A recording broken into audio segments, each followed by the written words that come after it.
Hi friends, அஸ்ஸலாமு அலைக்கும். Welcome to my channel. இன்றைக்கி நம்ம சேனலில் பார்க்க போகிறது போலி எப்படி பண்ணலான்னு பார்க்கலாம் வாங்க. அதுக்கு முன்னாடி நம்ம சேனலை இது வரைக்கும் சப்ஸ்கிரைப் பண்ணாதவங்க சப்ஸ்கிரைப் பண்ணிடுங்க. பக்கத்தில் இருக்க பெல்லைக்கானையும் கிளிக் பண்ணிடுங்க. ஒரு கப்பு பருப்பு எடுத்திருக்கேன். இந்த பருப்பு வந்து ரேஷனில் கொடுக்கக்கூடிய பருப்பு தான். இதை நல்லா வாஷ் பண்ணிடலாம். வாஷ் பண்ணிவிட்டு முங்குற அளவுக்கு தண்ணி ஊற்றிட்டு ஒரு 3 விசில் போட்டு குக் பண்ணி எடுக்கலாம். இப்போது தண்ணியெல்லாம் வற்றி நல்லா குக் ஆயாச்சு. பார்த்தா குக் ஆகாதது போல் இருக்கும், ஆனால் வந்து நல்லா குக் ஆகிருக்கு. இதை வந்து இனி மிக்சர் ஜாரில் போட்டு ஒரு அடி அடித்து எடுத்துக்கலாம். இந்த மாதிரி தண்ணியே இல்லாமல் இருந்தால் தான் நமக்கு வந்து அந்த பூரணம் செய்யும்போது கரெக்டான கன்சிஸ்டன்சியில் இருக்கும். இனி ஒரு பாத்திரத்தில் 200 கிராம் வெல்லம் எடுத்து அதில் 1 டேபிள் ஸ்பூன் மட்டும் தண்ணி ஆட் பண்ணி கொதிக்க வச்சு ஃபுல்லாக கரைஞ்சதுக்கு அப்புறமா வடிகட்டி எடுத்துக்கலாம். வடிகட்டின வெல்லத்தை இனி ஒரு பேனில் ட்ரான்ஸ்ஃபர் பண்ணியாச்சு. அதில் 1 டீஸ்பூன் ஏலக்காய் தூளும் சேர்த்துட்டு பொடித்த அந்த பருப்பையும் வந்து ஆட் பண்ணி நல்லா மிக்ஸ் பண்ணிடலாம். தண்ணி நிறைய ஊற்றி பருப்பை குக் பண்ணோம்னா அது ஒரு மாதிரி கிளுகிளுன்னு ஆயிரும். இது வந்து நல்ல ட்ரை ஆகி சூப்பராக இருக்குது. இப்படி தான் இருக்கணும். நல்லா மிக்ஸ் பண்ணி எடுத்துக்கலாம். ஸ்வீட் வந்து அதிகமாக வேணும்னா இனி கொஞ்சம் கூட வெல்லம் ஆட் பண்ணிக்கிடலாம். நான் வந்து இன்றைக்கி இந்த போலி கூட சைடிஷ் வந்து பாயாசம் தான் வச்சு சாப்பிட போகிறோம். அதனால் எனக்கு வந்து இந்த போலியில் ரொம்ப ஸ்வீட் தேவையில்லை. அதனால் நான் இன்றைக்கி கொஞ்சம் கம்மியாகவே தான் வெல்லம் ஆட் பண்ணியிருக்கேன். உருண்டை பிடிக்கிறதுக்கு கரெக்டான கன்சிஸ்டன்சியில் இருக்குது. இது ஆறுனதும் உருண்டை பிடிச்சி எடுத்துக்கலாம். இப்போ மாவு ரெடி பண்ணிக்கலாம். 1 கப்பு கோதுமை மாவு எடுத்திருக்கேன். 1/2 கப்பு மைதா மாவும் எடுத்திருக்கேன். கொஞ்சமாக மஞ்சத்தூளும் ஆட் பண்ணிக்கிடலாம். அதுக்கப்புறம் சால்ட் ஆட் பண்ணிக்கிடலாம். 1 டேபிள் ஸ்பூன் சன்ஃப்ளவர் ஆயிலும் ஆட் பண்ணியிருக்கேன். நல்லா மிக்ஸ் பண்ணிடலாம். இதே மெத்தடில் செய்யும்போது ரொம்பவே சூப்பராக வரும், கஷ்டமே இருக்காது. அதுக்கப்புறம் நான் வந்து இதுக்கு தண்ணி எடுத்திருக்கேன். இது வந்து லுக்வார்ம் வாட்டர் தான் எடுத்திருக்கேன். இதை ஊற்றியே நல்லா மிக்ஸ் பண்ணிடலாம்.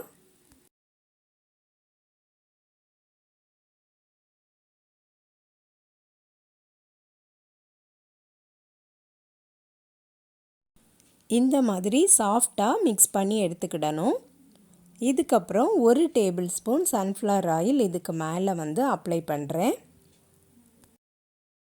அப்ளை பண்ணிவிட்டு இதை ஒரு 1 ஹவர் போல் அப்படியே ரெஸ்ட் கொடுத்துடலாம். பருப்பு பூரணத்தை இதே போல் உருண்டை பிடிச்சி எடுத்து வச்சுக்கிடலாம்.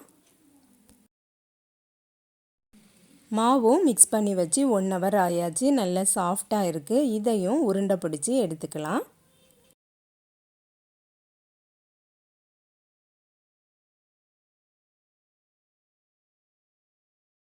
இப்போது மாவும் ரெடியாக இருக்குது, பூரணமும் ரெடியாக இருக்குது. இனி வந்து நம்ம பரத்திடலாம்.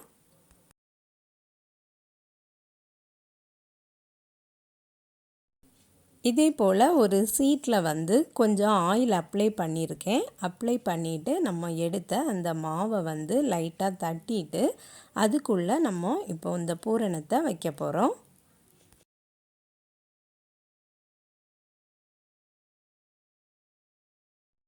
பூரணத்தை உள்ளே வச்சு அப்படியே பொதிஞ்சு உருண்டை பிடிச்சிடலாம்.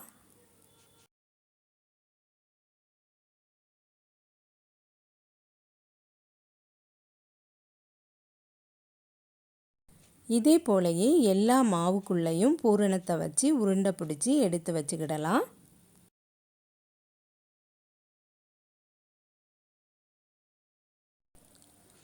இப்போது பூரணத்தை வச்சதை பையை தட்டி எடுக்கலாம்.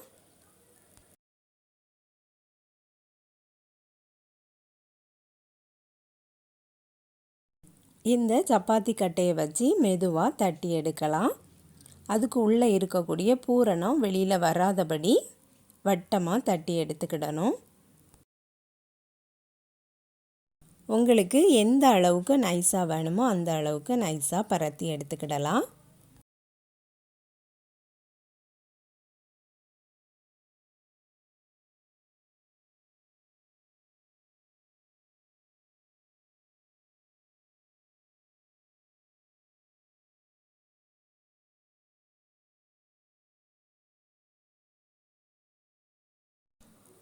பூரணம் வெளியில் வராதபடி நைஸாக பரத்தி எடுத்தாச்சு. இனி எல்லாத்தையுமே பரத்தி எடுத்துடலாம்.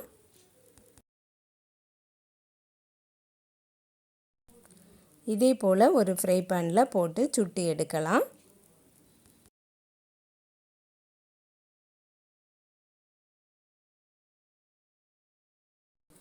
கொஞ்சமாக கீயும் அப்ளை பண்ணிங்கன்னா ரொம்பவே ஃப்ளேவராக சூப்பராக இருக்கும்.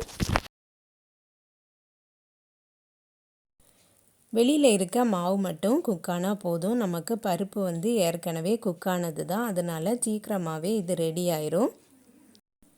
இதே போல் எல்லாத்தையும் சுட்டு எடுத்துக்கிடலாம். ரொம்பவே சூப்பரான டேஸ்டான போலி எப்படி பண்ணலான்னு நம்ம பார்த்துட்டோம். இதே போல் நீங்களும் ட்ரை பண்ணி பாருங்கள். இதுக்கு சைடிஷ் வந்து பாயசத்து கூட சாப்பிடும்போது சான்ஸே இல்லை, அவ்வளோ சூப்பராக இருக்கும். நீங்களும் ட்ரை பண்ணி பாருங்கள். பார்க்கவே ரொம்ப சூப்பராக இருக்குது, சாப்பிடவும் ரொம்ப சாஃப்டாக நல்லா இருக்கும். நீங்களும் ட்ரை பண்ணி பாருங்கள் ஃப்ரெண்ட்ஸ். இந்த வீடியோ பிடிச்சிருந்துன்னா லைக் பண்ணுங்கள், ஷேர் பண்ணுங்கள். நம்ம சேனலை இது வரைக்கும் சப்ஸ்கிரைப் பண்ணலைன்னா சப்ஸ்கிரைப் பண்ணிடுங்க. நெக்ஸ்ட் வீடியோவில் வேறு ஒரு ரெசிபியில் சந்திக்கிறேன். அஸ்ஸலாமு அலைக்கும்.